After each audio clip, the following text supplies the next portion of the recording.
Coming up on Mountain News this morning, disaster relief efforts continue in areas where homes were destroyed by flooding in our region. And leaders from several eastern Kentucky counties gather to hear more about the huge chunk of funding our region is getting so we can properly rebuild. Dedicated to eastern and southern Kentucky, this is WYMT Mountain News this morning. Well, good morning to you.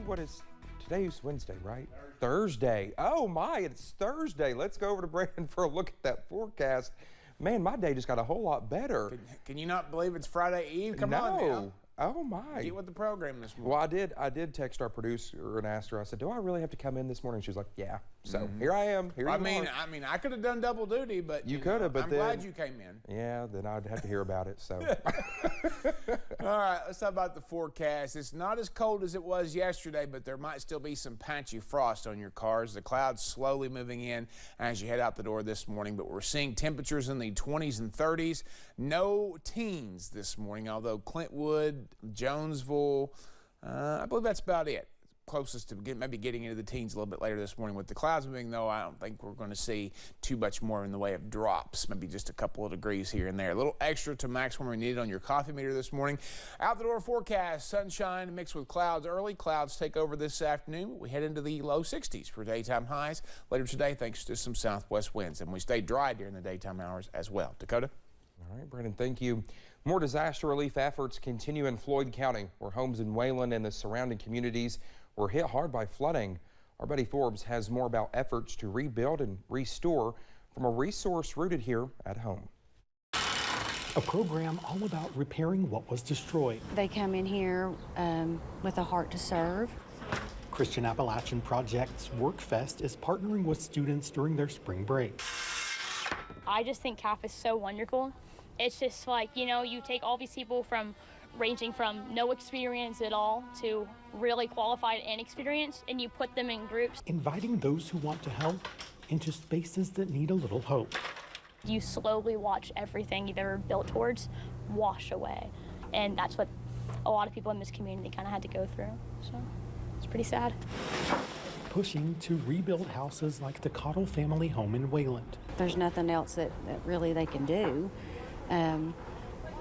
But wait, the hope that they've lost, thinking, they were never going to get back into their homes. Coming together to build up families whose lives were left in shambles by the summer floods. He has been helping his mom, who lives across the street, try to get back into her home, who was flooded as well. Working to leave a mark on the region. Walking away from that job knowing that those families got to spend their first night back into their homes after being out of it for so many months is bittersweet and heartwarming. By hammering home the message of the mission. You can see the hope being restored back into their lives. In Floyd County, Buddy Forbes, WYMT Mountain News. Well, CAP is working on several projects with students this week, and organizers say without the volunteers, the outreach would not be possible. The Secretary of the U.S. Department of Housing and Urban Development, Marcia Fudge, was in Breathitt County yesterday. She met with local leaders in various eastern Kentucky counties about the nearly $300 million headed to the state to support disaster relief.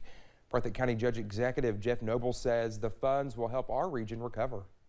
It's a big day, and again, this money ain't to try to get us back where we were July 28th, 22. This money is, we need to use it wisely, fix the infrastructure, and get jobs in here. 20 counties are eligible to receive funding from the grant, but it is up to the state to decide where the money goes based on county needs. Attorney General Daniel Cameron was in southern Kentucky for the third Operation Fight Fentanyl Forum.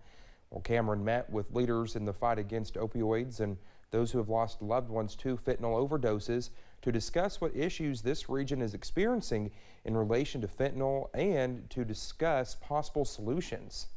It's my intent to do as many of these as we possibly can across all of Kentucky to allow our folks to have a say in this conversation, to express themselves. We'll gather that information and then be able to make wise judgments about how we can tackle this on a new front going forward. He also held forums in Kenton and Pendleton counties. He says Although hearing stories about the impact fentanyl has is heartbreaking, he says it's encouraging to see people continue to try and curb the problem. A report done for the Kentucky Hospital Association says 38% of Kentucky hospitals are in danger of closing. The Kentucky Lantern reports on the findings that hospital expenses last year were $4.2 billion higher than before the pandemic and surpassed revenue for the facilities. Labor costs, supplies, and drug costs are all up, and the Hospital Association is pressing lawmakers to approve measures that can help. Well, many are mourning the unexpected loss of an Eastern Kentucky health leader and businessman. Ernie Scott died at his home Sunday in Letcher County. He was the director of the Kentucky Office of Rural Health for 11 years. He also owned the general store at Pine Mountain Crossing.